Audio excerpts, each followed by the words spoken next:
Estamos en Mateo capítulo 26, versículo 36, y vamos a hablar sobre el misterio de Getsemaní. Y necesito que traigan su mente, sus oídos para acá, porque vamos a edificarnos. Y yo sé que los que predican tendrán material para predicar, los que enseñan para enseñar, los que evangelizan para evangelizar. Leemos Mateo capítulo 26, versículo 36 en adelante. Y dice así la palabra de Dios.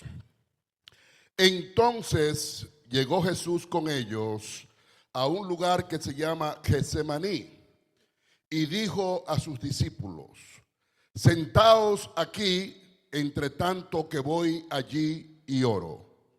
Y tomando a Pedro y a los dos hijos de Zebedeo, comenzó a entristecerse y a angustiarse en gran manera. Entonces Jesús le dijo: mi alma está muy triste hasta la muerte. Quedaos aquí y velad conmigo. Yendo un poco adelante, se postró sobre su rostro, orando y diciendo: Padre mío, si es posible, pase de mí esta copa, pero no sea como yo quiero, sino como tú. Vino luego a sus discípulos y los halló durmiendo, y dijo a Pedro: así que no habéis podido velar conmigo una hora. Velad y orad para que no entren en tentación. El espíritu, la verdad, está dispuesto, pero la carne es débil. Otra vez fue y oró diciendo: Padre mío, si no puede pasar de mí esta copa sin que yo la beba, hágase tu voluntad. Vino otra vez y los halló durmiendo, porque los ojos de ellos estaban cargados de sueño, y dejándolos se fue de nuevo y oró por tercera vez diciendo la misma palabra. Entonces vino a sus discípulos y le dijo: dormid ya y descansad. He aquí ha llegado la hora, y el Hijo del Hombre es entregado en manos de pecadores. Pueden sentarse.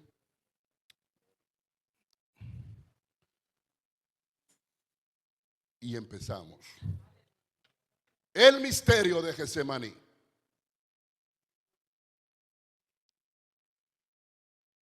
Getsemaní significa presa de aceite.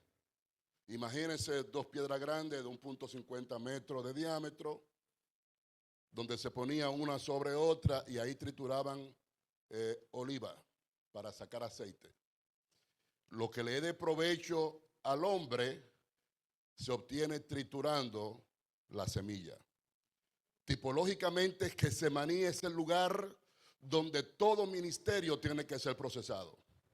No hay ministerio sin proceso, no hay ministerios sin rechazos, no hay ministerios sin hipocresía alrededor nuestro, no hay ministerios sin interrogantes. Todo aquel que ha sido llamado al ministerio tendrá que pasar por un Getsemaní. Y Dios como hombre, en la persona de Jesucristo, no es la excepción. También el ministerio de Jesús tuvo su Getsemaní. ¿Y por qué traer este tema a la memoria en esta hora? Porque estamos viendo que se está viviendo un evangelio medio liviano. Personas que quieren estar delante de multitudes predicando, pero no quieren reflejar lo que es la esencia del evangelio de Jesucristo. Como que están cogiendo a lo liviano el sacrificio de la cruz. Y usted, si no entiende el misterio de Getsemaní, nunca va a entender el valor del sacrificio de la cruz. Porque eso a Dios le costó. Getsemaní es el paso al madero. Getsemaní es el paso al madero. Sin Getsemaní, Jesús no puede ir al madero. Y quiero retomarle una historia que usted la ha leído muchas veces. A veces se turban y no saben darle la esencia de lo que esto implica. En el Antiguo Testamento había un rito que se hacía con frecuencia, más o menos para este tiempo, donde se tomaban 2 corderos o 2 machos cabríos. Porque la naturaleza no tiene pecado. El pecado está sobre el ser humano, sobre el hombre. El pecado está en mí. El pecado está en usted. El pecado no está sobre la flora ni sobre la fauna. La naturaleza no tiene pecado. Sí siente el peso, la opresión del pecado, porque la naturaleza es la colaboradora del ser humano. Es un instrumento que Dios creó para que el hombre se desarrolle y subsista. Entonces, como ella es colaboradora del hombre y el hombre está bajo pecado, ella se niega. Pero los animales no están en pecado. Y hay un animal que Dios lo toma como tipología de lo que debería ser la cuestión de nosotros como creyentes en Jesucristo, la oveja. Y en el Antiguo Testamento vemos que para el día de perdón de pecado, recién se celebró, traían un cordero junto a otro cordero y a uno de esos 2 corderos le imponían la mano. ¿Lo recuerdan? Le están transmitiendo a ese inocente, a ese santo, a ese justo, a ese perfecto, a ese sin pecado. Le están transmitiendo los pecados de todo un pueblo. Al cordero perfecto le transmitían el pecado del pueblo. Uno de esos corderos era sacrificado. Y al que se le imponía la mano transmitiéndole los pecados que él no tenía, porque la naturaleza no tiene pecado, ese lo soltaban al desierto. Y Azazel y la fiera por allá lo devoraban. Era una forma de alejar el pecado del pueblo y darme la oportunidad de que yo viva un año más bajo la gracia, la misericordia, el perdón de Dios sin castigo por los pecados que yo cometí el año pasado y que ahora se lo imputé a un inocente. Ese cordero tenía que ser limpio, sin caries, sin nube en los ojos, sin testículo mayugado, sin uñas rasgadas, porque él es una tipología de Jesucristo. Y Jesucristo es el Cordero de Dios que quita el pecado del mundo. Cuando Dios se hace el hombre, él viene con la finalidad de en él ser esos 2 corderos. El cordero que se va a sacrificar por mí, y el cordero sobre el cual yo voy a imponer mi pecado. Eso nada más se ve en las películas. Que yo mato a alguien, yo violo cualquier principio de ley y viene uno y dice, no te preocupes, vete, que yo me voy a hacer responsable. Solamente se ve en la película y en el mundo espiritual. Porque Jesucristo vino para llevar los pecados de la humanidad. Yo quiero que desde hoy usted valore un poco más el sacrificio de la cruz. Porque sin Getsemaní no hay cruz. La victoria de la cruz salió de Getsemaní. Cuando Jesucristo salió de Getsemaní, ya él estaba consciente que él iba a ser victorioso en la cruz del centro. Jesucristo era un hombre que oraba. Desde que el sol se ponía hasta que el sol salía, porque en las 12 horas de día es para yo compartir con el hombre lo que yo he recibido de Dios. Pero en las 12 noches de dominio espiritual es para que yo esté de rodillas buscando guianza, presencia de Dios, para yo mañana en las 12 horas de día darle al hombre lo que el hombre necesita de parte de Dios. Y Jesucristo, siguiendo ese principio, oraba desde que el sol caía hasta que el sol salía, todos los días. Oraba de una forma tal que él llamó la atención de sus discípulos, y sus discípulos querían que él les enseñara a orar, así como Juan enseñaba a sus discípulos a orar. Porque la oración de Jesús era impactante, llamaba la atención, transformaba atmósfera. No estamos orando con un ojo cerrado y uno abierto a ver si pasa. No, es una oración de conciencia. Me tiro de rodillas y conquisto ahora lo que voy a establecer mañana. Me tiro de rodillas y recibo el mazo con el cual voy a derrumbar el muro de oposición mañana. Y cuando ellos vieron que su oración era diferente, que llamaba la atención, que tenía respuesta, que tenía respaldo del mundo espiritual, enséñanos a orar. Jesucristo era diestro en la oración y se complacía en orar, porque orando él recibía la dirección del Padre. Pero en Getsemaní, en su hora crucial, en su prueba máxima, a Jesús no le dolió que le escupieran, ni que le arrancaran la barba, ni que lo desnudaran y le rompieran su manto, ni que lo crucificaran. Todo eso se controla con la mente. Usted va a México para Semana Santa, usted ve personas que se crucifican. Y en las Filipinas también, y duran 2 y 3 días crucificados. Todo eso se controla con la mente y con tomos. A él no le preocupaba eso. La preocupación máxima que tenía Jesús era Getsemaní. Esa presa de aceite, ese lugar donde todo ministerio, entiéndalo, todo ministerio tiene que ser procesado. Y si tu ministerio no ha sido procesado, no cante victoria, no te desesperes.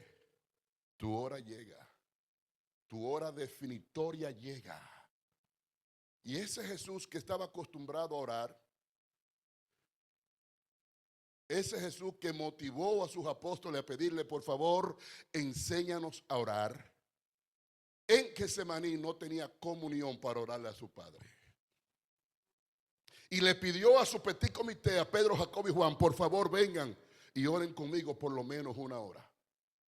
Aquel que oraba desde que el sol salía hasta que se ponía, o al revés, ahora él está pidiendo refuerzo en oración, porque su prueba es tan grande que él no tiene comunión con el Padre y no puede conquistar presencia.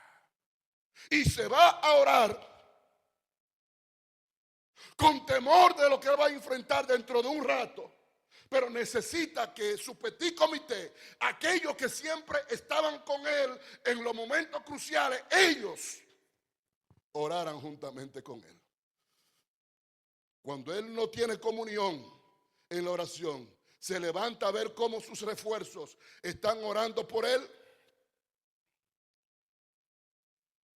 y los encontró durmiendo. El que tiene llamado tiene que aprender a depender directamente de Dios. No esperanzar su estabilidad en nadie. Porque no todos visualizan el ministerio igual. Y la responsabilidad de los padres de esta casa no es el sentir de la mayoría de los que son liderados por ellos. Y Jesús les reclama ni siquiera 1 hora. Mientras yo iba caminando comenzaron machoquenda leja, pero tan pronto yo me tiré de rodillas, volvieron ustedes a cabecearse y a dormir. Pasó un rato y volvió y le dice ni siquiera 1 hora.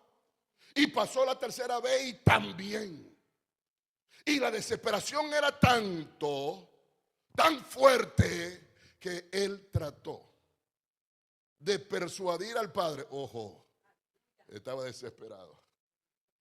Trató de persuadir al Padre para que el Padre le impidiera, no permitiera que él pasara por eso a lo cual él le temía. El misterio de Getsemaní. Y le dijo al Padre: Padre, si es posible, que pase de mí esta copa. El ministerio de Jesús comenzó con unas bodas, la boda de Canaán. Y el ministerio de Jesús terminó con una de las ritualizaciones de una boda. Esa copa es la copa número 7 de la boda del ritual judío, del matrimonio judío, en el cual yo hacía un pacto con Betty Mahogany y le prometía que esta copa, yo tengo en la mano, la cual voy a destrozar, es el símbolo de que en la buena y en la mala yo te voy a cuidar. Que voy a afrontar contigo todo lo que venga, no importa la piedra de tropiezo que aparezca en el camino. Comenzó con una boda y está cerrando su ministerio con un símbolo de una boda. Por eso le llama la copa amarga.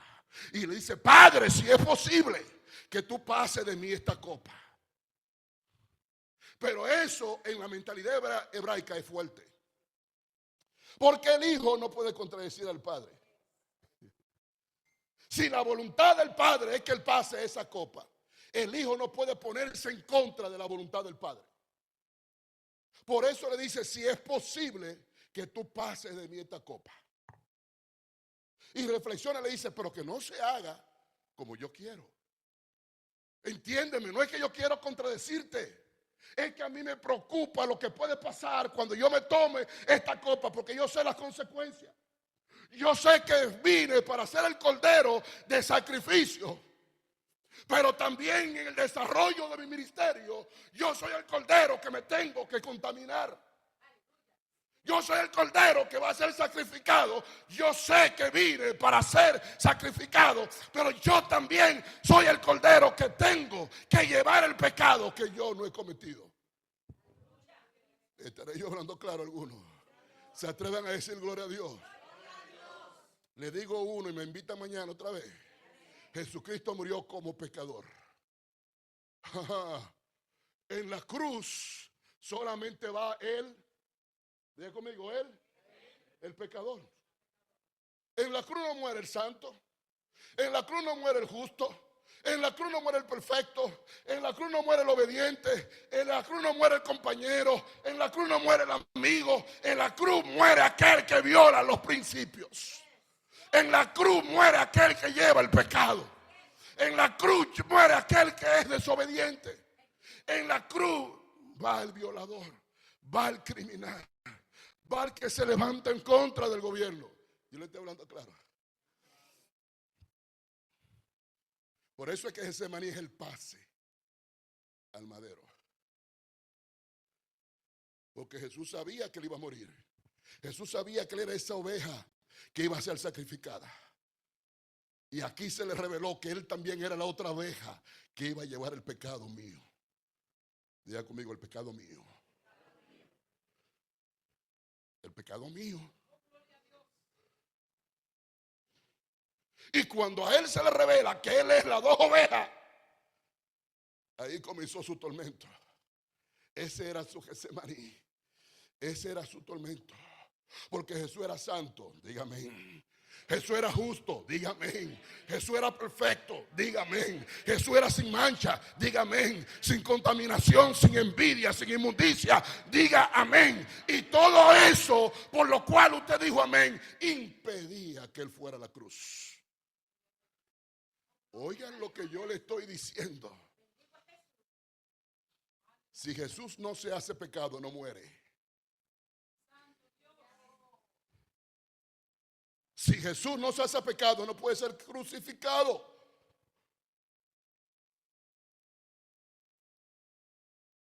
Escupirlo, que me escupan. Azotarlo, que me azoten. Que me arranquen la barba, que me la arranquen.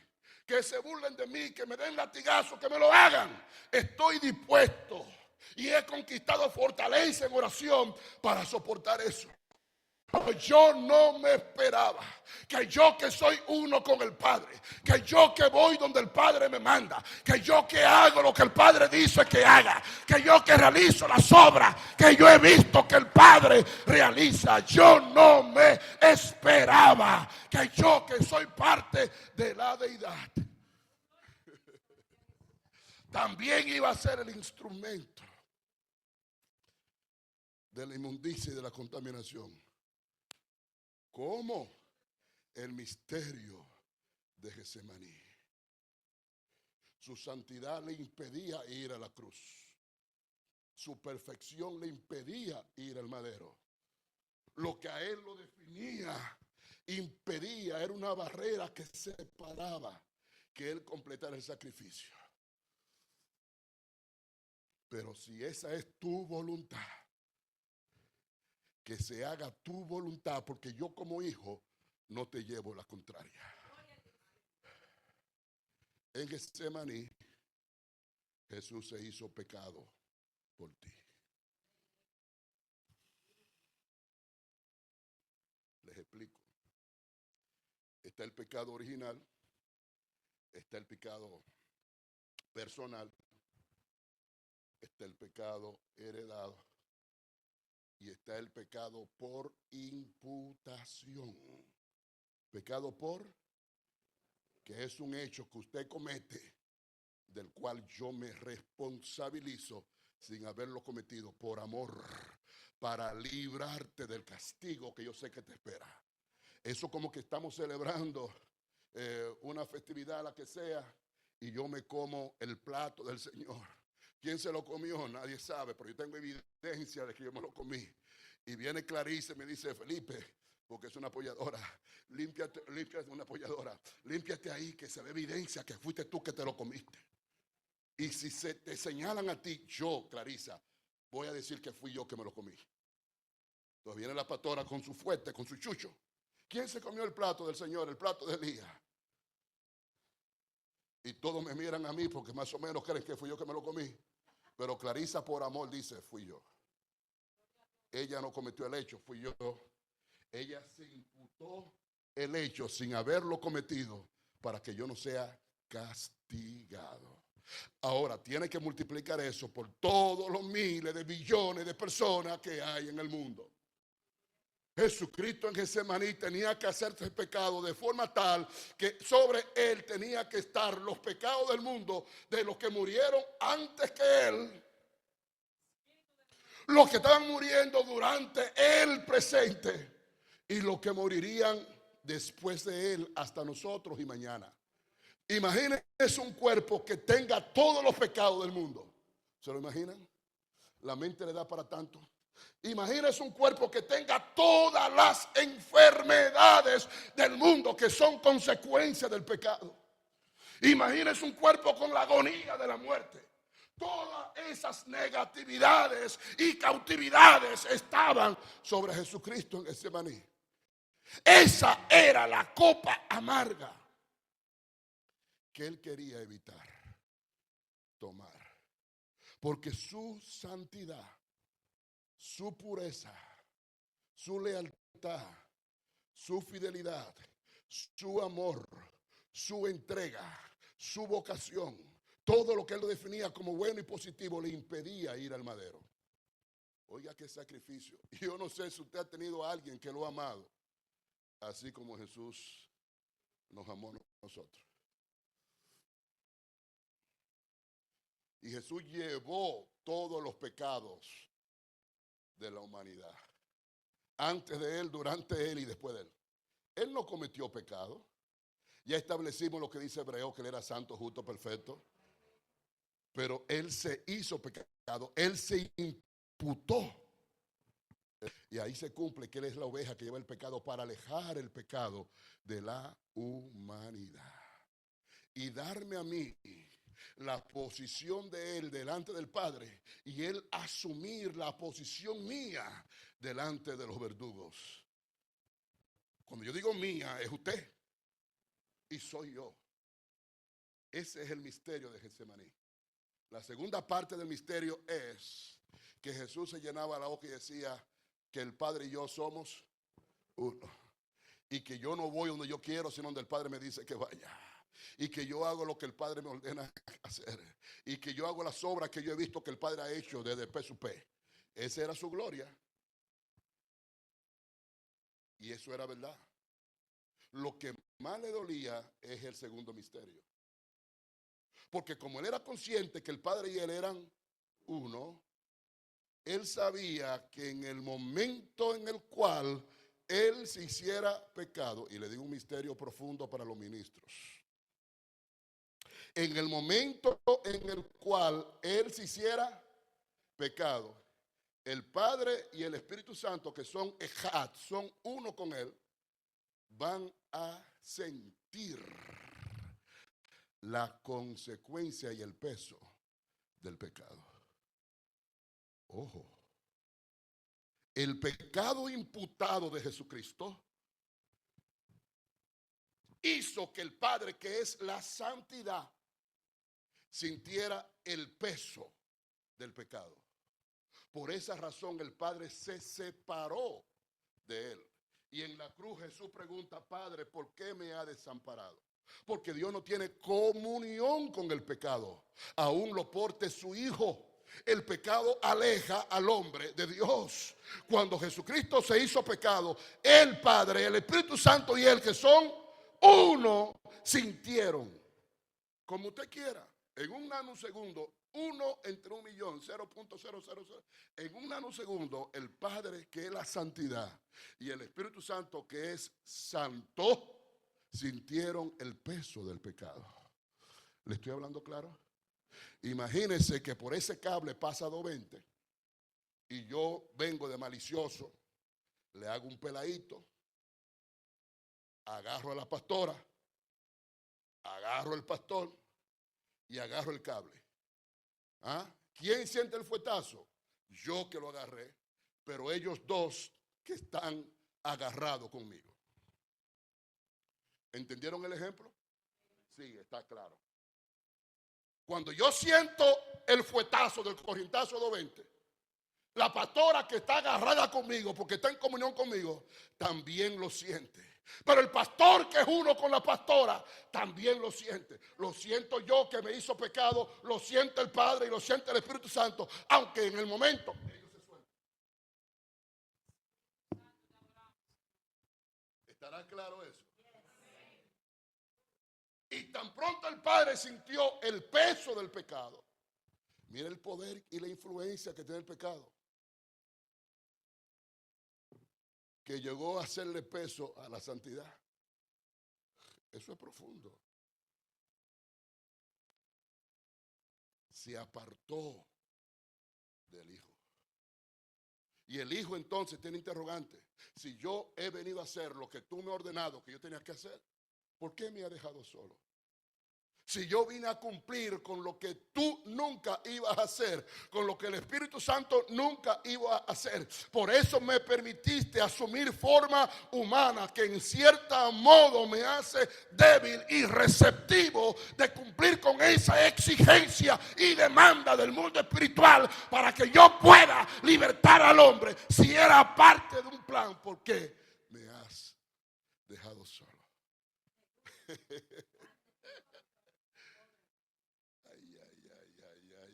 Ay. ¿Cuánto dicen gloria a Dios? ¿Cuánto dicen aleluya? ¿Cuánto me están siguiendo?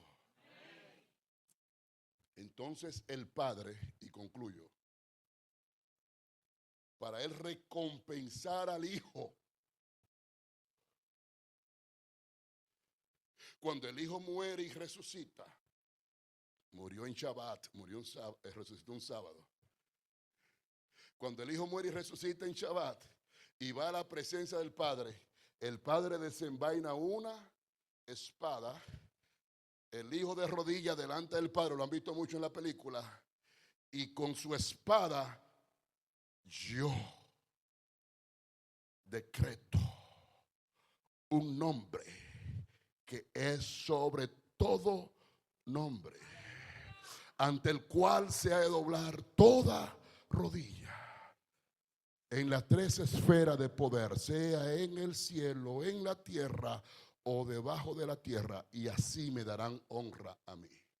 Entonces, creer en el nombre de aquel que tuvo la gallardía de hacerse pecado por amor.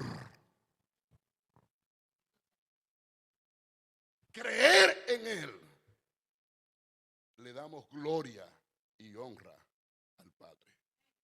De manera que ese misterio de Getsemaní, cuando Jesús lo cumple, entonces se revierte, para que nosotros que antes que no teníamos derecho, ahora tengamos derecho.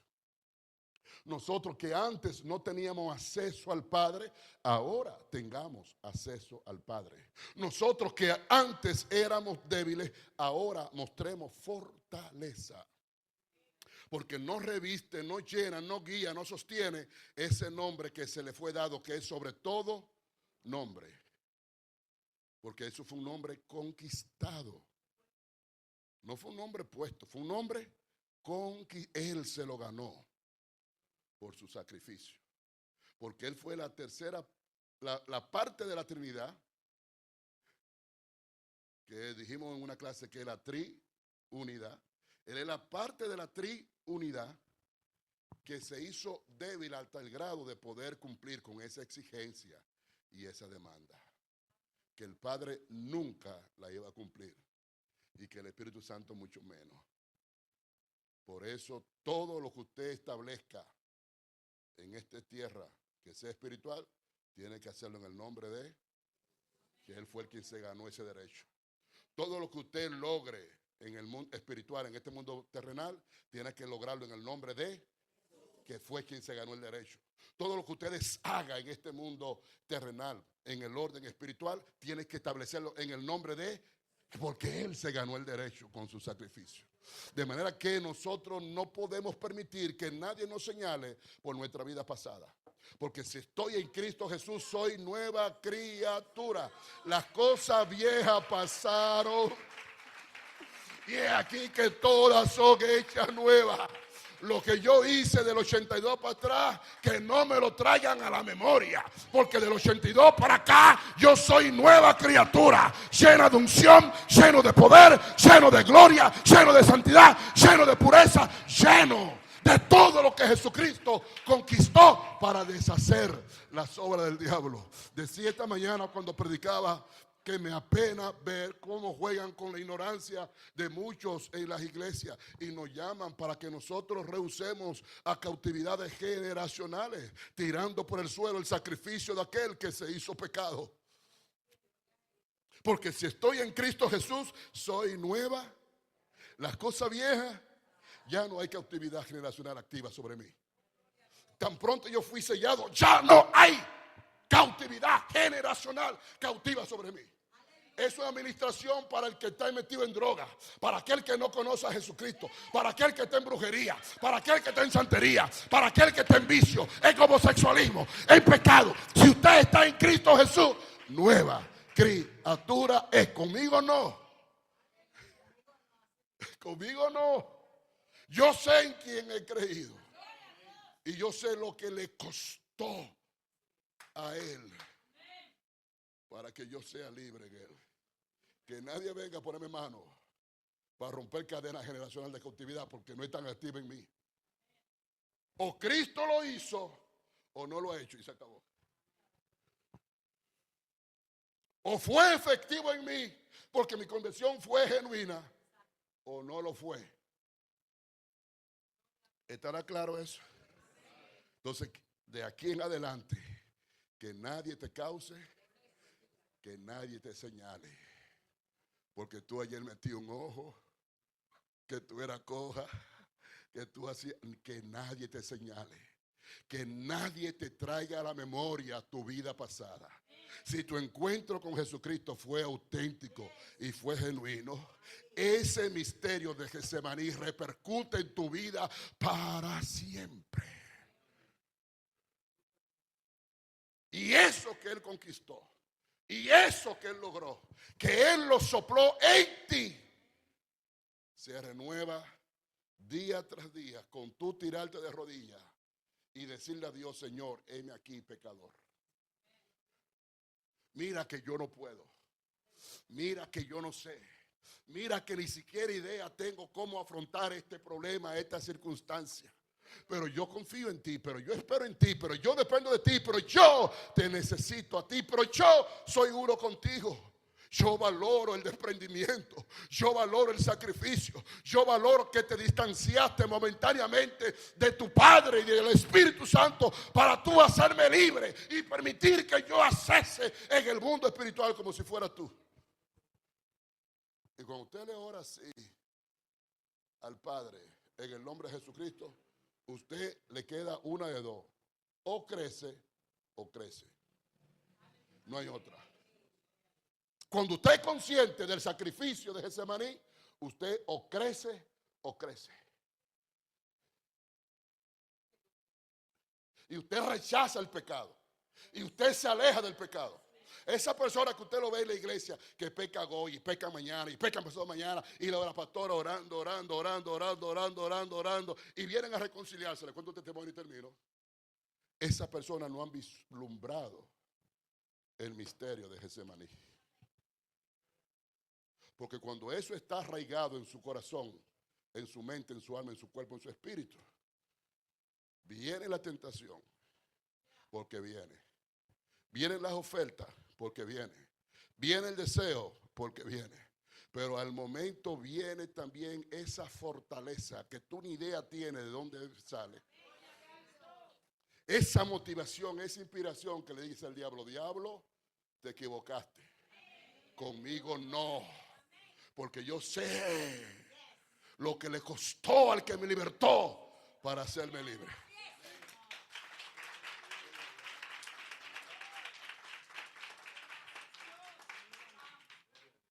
Había un hermano que le gustaban todas las mujeres. Le gustaban las rubias porque eran rubias. Le gustaban las negras porque eran negras. Le gustaban las de pelo bueno porque eran pelo bueno. Le gustaban las de pelo malo porque eran pelo malo. Le gustaban las gordas porque eran gordas. Le gustaban las flacas porque eran flacas. Le gustaban las voluptuosas por su voluptuosidad. Y le gustaba la que no tenía nada porque no tenía nada. Y estaba en la iglesia.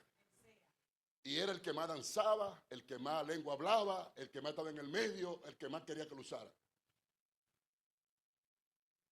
Pero todos los domingos iba donde el pastor con su Biblia debajo del brazo. Y le decía al pastor, eso es que él se va a reconciliar, que le voy a él. Todos los domingos.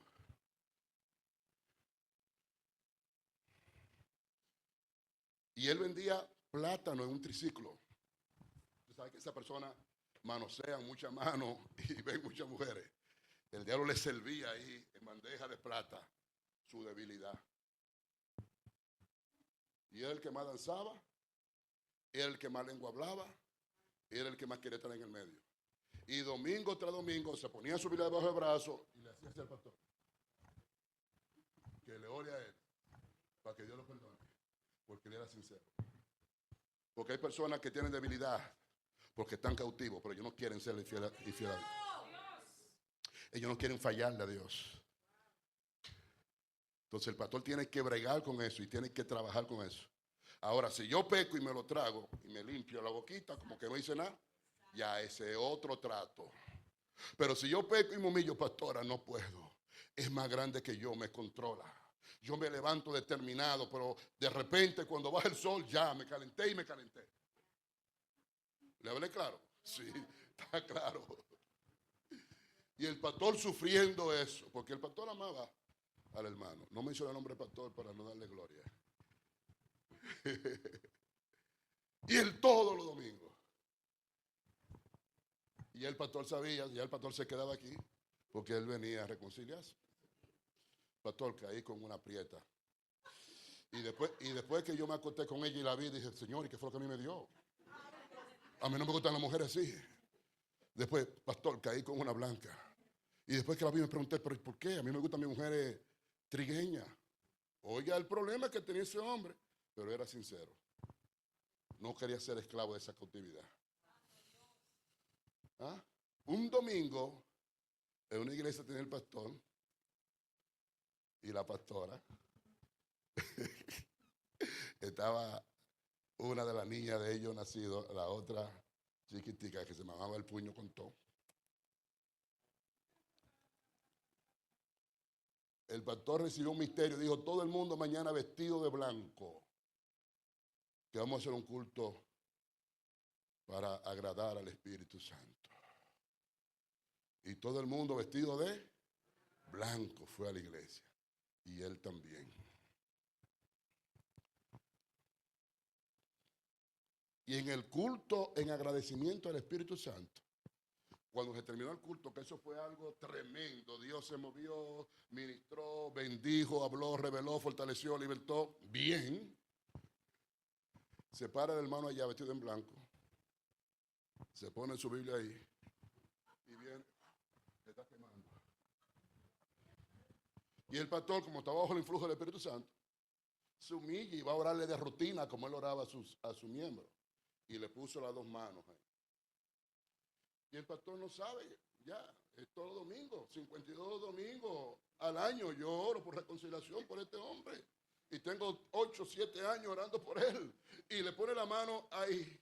Y de repente, de esos misterios que le llegan a los pastores, el pastor dice: Padre, mira que mis manos lo están tocando. Si él no se va a reconciliar en serio contigo, que cuando yo quite mi mano, ese Espíritu Santo como he exaltado en este culto, en esta hora, lo mate. Cuando él escuchó eso, pastor, venga acá. Cuando él escuchó eso, el pastor con las dos manos de él ahí, y él con las dos manos encima de la mano del pastor. Y el pastor, cuando vio que él se metió en miedo, el pastor trató de quitar la mano, y él lo que hizo fue que le aprisionó la mano a la cabeza. Y esa fue la lucha. Y cuando el pastor vio que él se metió en miedo, le hizo señas a la iglesia que vengan y que le hagan coro: Padre, ahora, cuando yo quite la mano, si no se reconcilia de verdad, mátalo. Ay, no, ay, no, ay, no. Y ahí el pastor hizo su drama. El pastor hizo su show y el hombre moqueando y llorando. Y el pastor por quitar la mano, y él con su mano atrás, para que no se la quite. Y dijo el pastor: mátalo, mátalo. Y la iglesia: mátalo.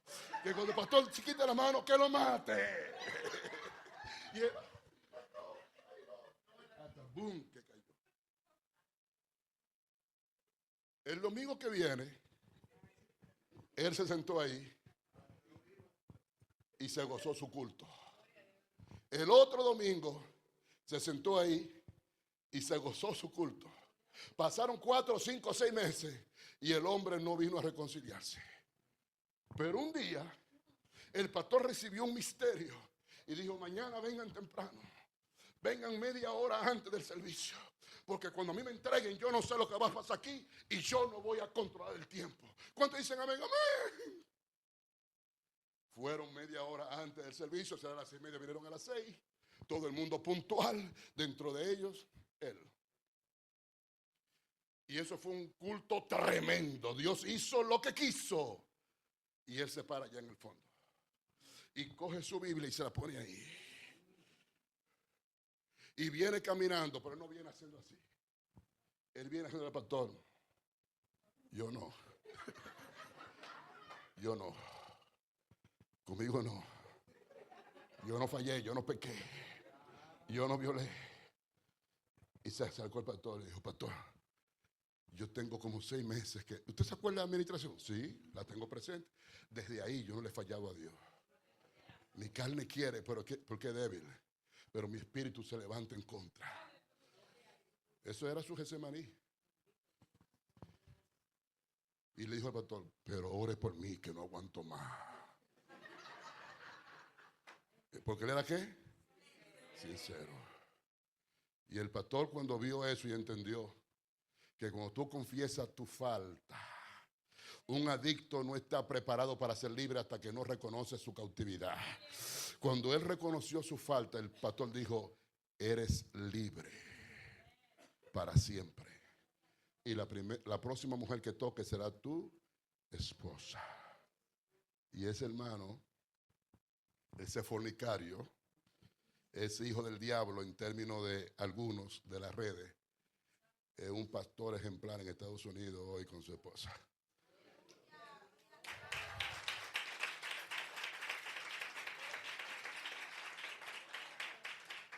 Porque el pastor tuvo la capacidad de ponerse en sus zapatos y entender, número uno, que él no podía dejar por sí mismo lo que él hacía. Necesitaba ayuda. Y número dos, porque más grande que la voluntad de un pastor de tener una iglesia santa es aquel que te llamó a ser santo. Que ese no desprecia, ese no echa. Usted puede venir cargado de pecado. Él te dice: ven, cuenta conmigo. No lo quiere soltar hoy, no lo suelte, pero ven donde yo estoy. Porque tiene garantía y tienes esperanza. Porque vale más entender el misterio de Getsemaní y ponerlo en práctica. Ahí hay crecimiento. ahí hay ministerios, ahí hay dones, ahí hay poder, hay autoridad. Se van a levantar muchos líderes cuando la gente entienda lo que le costó a Dios morir en la cruz. No fue que yo soy el Dios Todopoderoso, venga y cláveme ya. No, eso le costó a él. Termino con esto. Fue tanta la desesperación que se reventaron sus vasos capilares y su sudor era como si fueran grandes gotas de sangre. Pero cuando él se levantó y le dijo a sus discípulos, ya no oren más, estén tranquilos, él había ya conquistado la victoria de la cruz.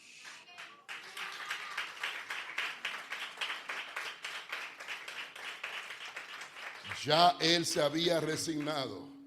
Si no hay de otra, esa es la que va.